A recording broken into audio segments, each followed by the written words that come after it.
that school is officially closed. And I'm like, well, I knew it was going to happen. But a part of me was like, no, we can go back.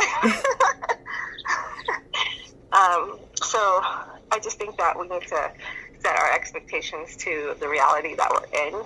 That's good. That's real good. Because that's the hardest part for me, is we're in this new normal, and I'm not fully accepting it, and I need to, especially, being at home with working from home and having a husband that works from home now too, and goes to school from home, being a teacher. And someone said to me the other day that, sorry, I'm walking the dog as well. Someone said to me the other day that wearing all these hats that we normally can compartmentalize and shift and everything throughout the day, we're not going to be able to do that 100% anymore. And we need to realize that. And so trying to be perfect in every department, because you're going to be burnt out. You're not going to be able to give that 100% to that title, that hat that you normally wear for each thing. Yeah. You're not going to be able to manage how you would normally maintain. Let's just be honest. You're not going to be able to sit in the car after you get home for 20, 30 minutes and pretend like you're not there yet before you go in the door. Some of the things that you would do to get that little reprieve and to get that opportunity to woosah before you go into the next thing that you have, that next job, that next responsibility. You're not going to be able to do that because there is no car that you can go into unless you're going to the grocery store, and then you got to mask up, you got to glove up, you got to sanitize up, Lysol up. There is no reprieve, in it anymore. The kids are doing I should school. Be wearing my mask right now, but the kids are doing school at home. Like you said, your husband is working at home. You're working at home. Then just regular life. Then you got to figure out how to still be a wife, and then how to still, be cook, and then now you got to be a teacher. You got to teach the kids. What? I was telling somebody the other day, I was like, dang, there is no more just, can I help you with your homework? It's all homework, and you got it all. Some of them have, and that's the crazy thing about it. Like you said, figuring out the new normal, because everybody is having to do it. And that's the one thing that I keep saying over and over again. You're not in this by yourself. Even if you're a wife, even if you're a spouse, even if you're a parent, even if you're a child of an older parent, or a worker, or whatever it is, or even the professions that are being adjusted, everybody is having to do it. The schools didn't even know how to prepare for this. I did a lot of what I do in some of my project management work in corporate is disaster recovery and business continuity. I guarantee you nobody had this in their business continuity plans and disaster recovery at the level that it's at. Not like this. And so, and then organizations that probably, like schools, they never probably thought that they needed to have this in a business continuity plan or disaster recovery. It's changing everybody's normal. And I know from it, and after this, it's going to be a new normal. It's going to really shift a lot of areas, and it's going to make a lot of things known that were, honestly, there may have been holes. There may have been gaps. There may have been things that we never would have thought of until we had this life happen to us. And so that's the part of where I can find some type of contentment, because I'm not in this by myself. I'm not making this up. Sometimes when you're dealing with something and it's just you, then you can start to feel overwhelmed, and you can start to feel frustrated and upset and the whole nine, because it's targeted just at you. But when you realize that it's not just you, it's everybody. Everybody is trying to manage this. Everybody's trying to maintain. Everybody's trying to figure out a new normal. Then that's when I know that, okay, I can get through this. Because I know I'm not in this by myself, I can at least be all right. You know what I mean? Right. So, it's definitely challenging.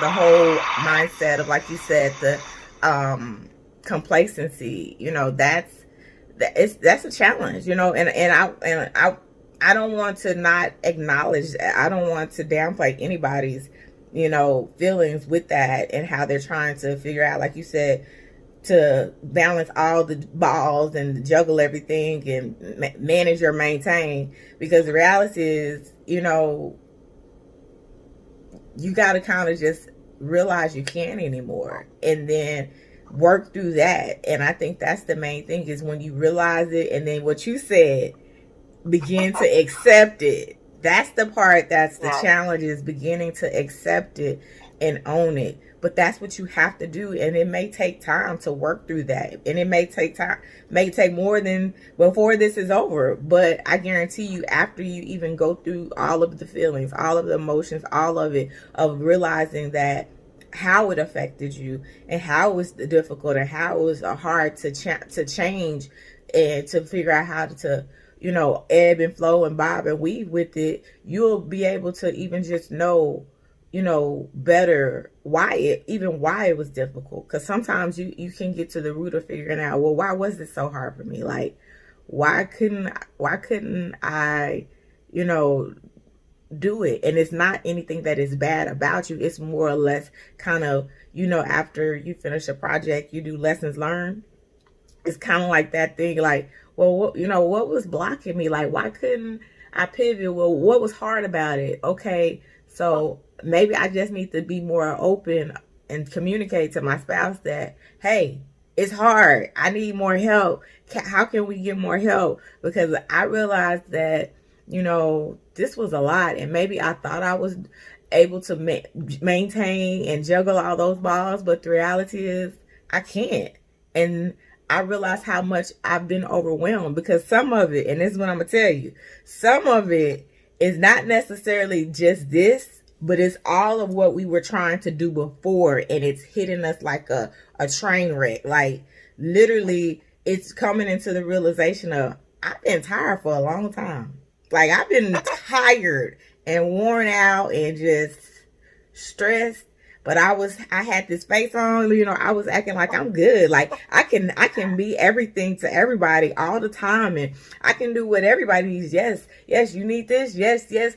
And not realizing that I haven't been taking care of myself, and I really was burnt out, and I really had been overwhelmed. And so even some of that could be what's underlying, and what a lot of us will end up figuring out is that this just made me realize how stressed I was, how tired I was before this, and how I really was doing more than what I should have been trying to do at the level I was trying to do it. And I was doing it at the expense of me.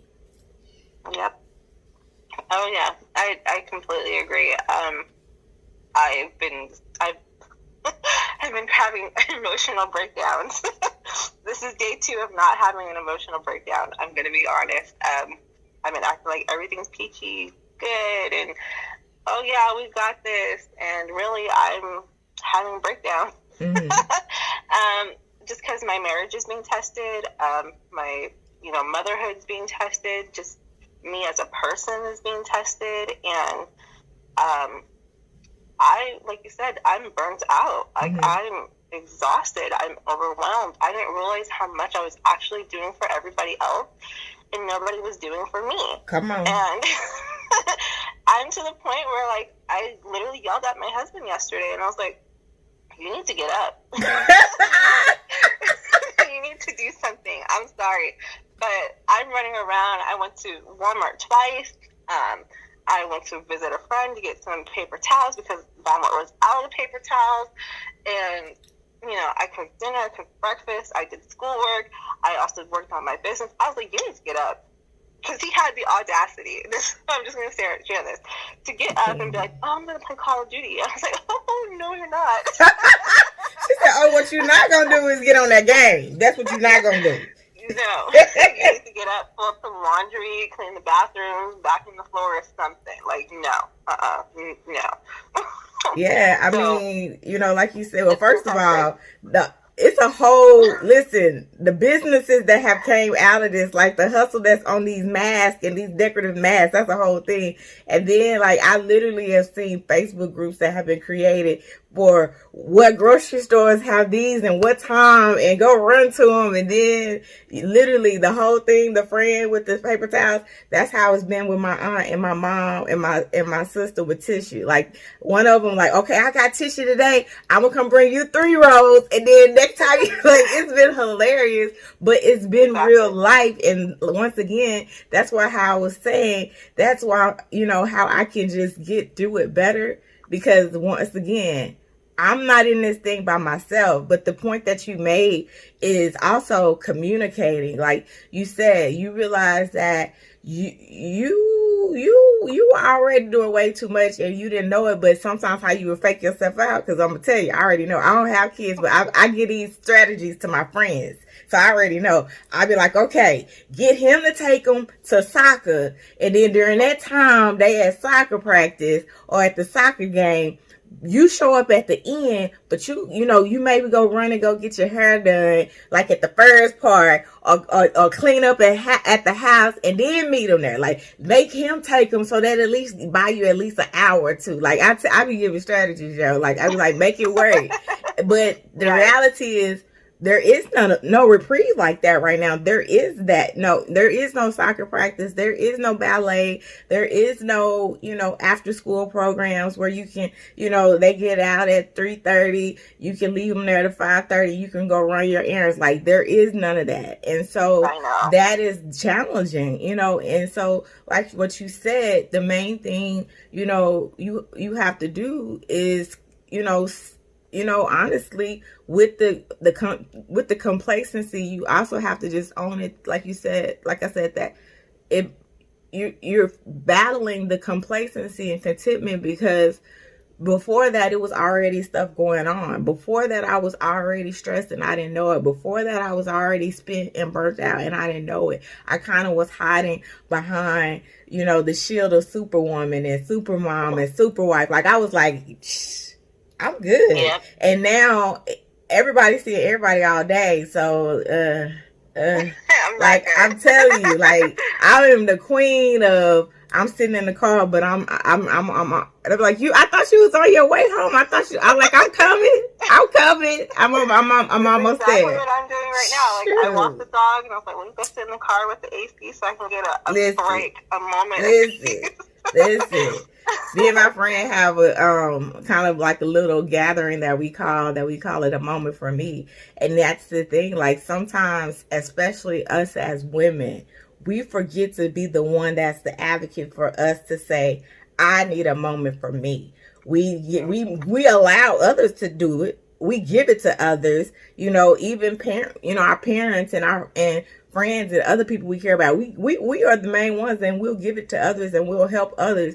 But we oftentimes put ourselves on the back burner, and we're the last ones that we give ourselves a moment. But especially during this time, we kind of even are probably coming into that realization. I need a few more moments. I see you, Jasmine. Like, I need a few more moments, and I need to be one that will advocate for it and speak up and own it and say it, even if, it changes or even, blurs the lines of the responsibilities that have been the normal responsibilities, okay? Because the normal responsibilities don't go anymore, period. Like, we all in the house together, so no. I know. I taught my daughter how to do dishes and laundry this week. Like, she's going to be helping out. I'm sorry. Yes, like at first I was we in a whole new normal. We in a whole new normal. Yeah. We have to shift. We have to pivot, because if we don't, it will take us down. It will break us down. We will lose it. We will become overwhelmed. We will become, depressed. We will let that opportunity, those seeds, because that's all it is. It's a seed. If we let that seed foster, it will grow and it will take us out. And we don't need to let those type of seeds take us out. We have to be one to just say, hey, this is too much. This is a lot. This is more. Yes, I might have always been the one that would do breakfast and fix our lunches and hey, make sure dinner is ready and all of that. But you're here and you see what I'm having to do, I need some help. I need some assistance, and be one that advocates, be one that just says, hey, we're in a new normal and we got to shift and we got to pivot, because that's how we can get through this, because like you said, the reality is we're in indefinite times and in uncertain times. And what I mean by that is it can end tomorrow or it can end 2-3 months from now. And so because of that, we have to plan for each day as they are. Our regular was planning 3-6 years down the road, and we could just do everyday life because it was just like robot. Like it was just da da da da. But now we have all these hiccups. Now we have all of these different things, and we have to be able to plan for what it is today and manage that so that we can at least maintain sanity, maintain relationship, maintain, family, maintain just love, because that's the real act of love, being able to see and serve and to be able to understand that it's not just about me, it's about the other person. And so as much as your daughter probably was like, Mom, why are you making me wash dishes? She's doing it. She realized it's an act of love. I'm gonna believe she thought that, it's an act of love, and I want to help out. I want to help out. She might not have wanted to, but in the end, she'll realize she wanted to help out. And so, we just have to do things differently and just be there for each other, because even not just in our own households, but like you said, we have friends that are dealing with this. And so, we just got to remember community in this time as well. Just like maintaining that community. Like the thing about it that I've seen that's just been so beautiful in it, the reality of, like I said, if that one seed can foster, people are realizing that, and they're trying to do their best to maintain and manage what could be indefinite or uncertain, and finding a new way to do things, a new normal. So I've seen breakfasts together, like literally we eating breakfast or we cooking breakfast together on video chat. I've seen whole brunches, or like tea parties, or y'all already know about DJ D-Nice because he's been all on the mix in social media. So I done seen parties, 24-hour parties on going on. I've seen hours. I've seen birthday parties. Like I have my auntie, and her cousin turned 50, and that's a huge number. And so she had a drive-by birthday party. I said, see, you always coming up with something. But that's how you maintain community. That's how you even, outside of being a mom, wife, a friend, a sister, a cousin, like that's how you're able to still be there for people and to not let this take you out, take your precautions.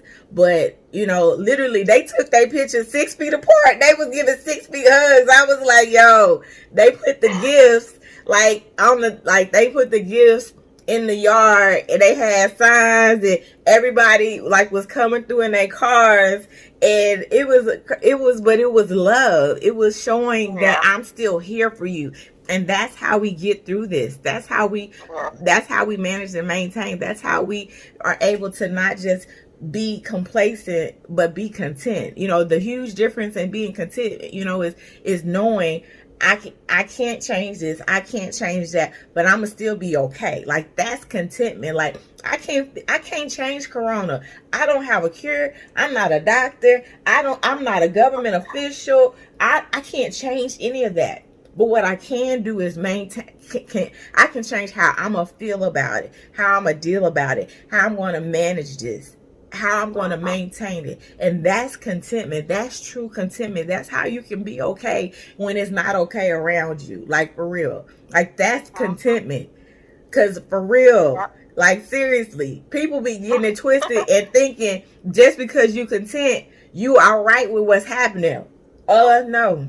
No. N-O. That does not mean that you're okay. That does not mean that you're all right with the situation and what you're dealing with and what you're facing. You just found a way to figure out to resolve within yourself, to be okay with whatever state you're in, with whatever is going on, whatever is happening. I'm gonna be content and I'm gonna be Yeah. okay. So yeah, like you got to figure out a new normal. Like literally, like I've seen my friend, they giving kisses through the window to the glammy and the grandparents, like mwah, blah, blah, blah. Like it's crazy, Yeah. but it's real. Like you have to find a new way to still be okay. And that's the main thing. That is contentment. Being okay when it doesn't look like you're able to be okay. Being okay when it's not fun. It's not cool. It's not. It's like not all what I right. said was check on your friends. Like they may seem like they're posting happy pictures and they're good, but I've been doing that with people that I've had podcast guests on. I'm like, hey, are you okay? Mm-hmm. I just got a text message earlier today. I did. I was like, she was like, I just want to make sure you okay. You was on my mind. Yeah. I was like, you gonna make me cry. Like, oh my God. And that means the world to somebody. You never know what they're going through or, what's happening that day for them. So just check on them. I mean, a text does not hurt nobody. I mean, you either get a reply or you don't. Like, it don't hurt. Also, do Zoom calls, Google Hangouts. Mm-hmm. I know I signed up my daughter for Kids Messenger on Facebook so that she can talk to, her church friends and her friends outside. Because I'm like, you need an outlet. I cannot be the only person you talk to. She was like, this is too much. This is too much. I wasn't even ready. I was... I need you to go talk to your friends. Like, let me do this. Let me get their parents on board. Let me sign you up for this because you need an outlet. So those things have been helping. I just, check on your friends. Join church community groups if you're religious. If you're not, join Facebook community groups. They do Zoom calls. They do social hours. They have tips on where the best groceries are. Paper towels and all that stuff too. So just reach out. I mean, this is the time where you don't have to meet that face-to-face, in-person, that nervousness. You literally send a message and you either get a reply or you don't. It takes off the nerves. This is also a chance to make new friends and new community, people that are in your community that you never thought to reach out to and, be friends with. It's the time to do that. So find a new normal. I mean, because this is going to be, I hate to say it, but it's going to be like this for a while, regardless if it ends tomorrow or the next day. But, people are still nervous and they're still, everything like that. So, yeah. Yeah, and to add to that, there's also, great resources that are just support groups as well, because, sometimes people were going through stuff before this happened. I'm just being real. They were already dealing with major life before this happened. And so there are support groups that are now online that you can go to. And there's one that a friend of mine, Isha, told me about. It's called In the Rooms. And it offers all different support groups for everything from just, domestic violence, infertility, trying to stop smoking, alcohol, drug, like everything. It has a gamut of things, and it's 24 hours. 24 hours. So, get the support that you need, because everybody's figuring out a way. It may have been taking a little bit of time, but everybody is figuring out a way to be able to be there for everyone and to be able to provide the support in this new normal that we're in. And so that is definitely great. And that is definitely a way that we can work to figure out how to be okay when it doesn't seem like it should be as easy. There's things that are happening that are helping us to make it easier. And literally people are coming up with ideas and things every day. Like you said, having, the kids, and you said it, that's a great thing that we as adults know it, but sometimes the kids don't understand it, what's happening as much, and so and you may, that's up to you of how much and how much of a level that you share with them and give to them, but you also have to understand and even recognize or manage their their mental state as well, and and help them to adjust to the new normal, because they're used to going to school and interacting with their school friends, and then if they're in daycare, interacting with their daycare friends, and then in the neighborhood, interacting with the neighborhood friends, and then any cousins or church friends or different things like that, and it just stopped abruptly for them. And so we have to address that and kind of manage that, mental state, and check in as well. And like you said, do the things that will help in those efforts, because the schools are having the teachers online, but not necessarily the kids are being able to interact. The teachers are just trying to be able to get through the lesson and do that part, but the kids aren't having the interaction. So figuring out ways, like you said, kids messenger, Zoom chats or different things like that, or you call the parent. Write letters. I know my daughter's excited to get mail, so writing letters. I got mail. But it's great. And it's great. And it's like, it's even bringing back that whole pen pal type thing. Like, you remember that back in the day? Pen pals? Like, that's great. And it's just a whole new appreciation for what we are to each other. And, that's another way that even a spin on it and how we can pivot and look at it. It's a whole new appreciation of what, the things, just being honest, we took for granted, like being able to go see our parents, to go to church, to be able to go out to eat for a family date or family night or dinner date, or to a concert, like things we took for granted. We're going to come out of this with a completely different appreciation. Well, I want to say thank you for coming on. I got to go pick up some masks and deliver it to some people and myself. And, I have the dog back here. I see him. He chilling. Or is it he or she? She chilling. She's my partner in crime to escape the house, so... I want to say thank you so much for coming on and talking about, being content and all of that, and just, giving that joy, that hope for our listeners and our followers, to let them know that it's okay and we're here for them if y'all need to talk and reach out and get resources or anything like that. So. Absolutely. Thank you so much. I really appreciate it. And y'all, hey, follow me on Talk with Tanya. Always appreciate the love. Stay connected. Be a part of it. And make sure y'all are tuning in and getting everything that Mom to Wife Plus Life, a.k.a. Jennifer Reed, got, because she is here to make sure that you can get through this as she's getting through it, because we can figure out a way to be content. Yes. If your kid needs to talk to somebody, my kid is available. So... I am open for that. All righty, girl. All right. Bye. Thank you. Bye. Peace, y'all.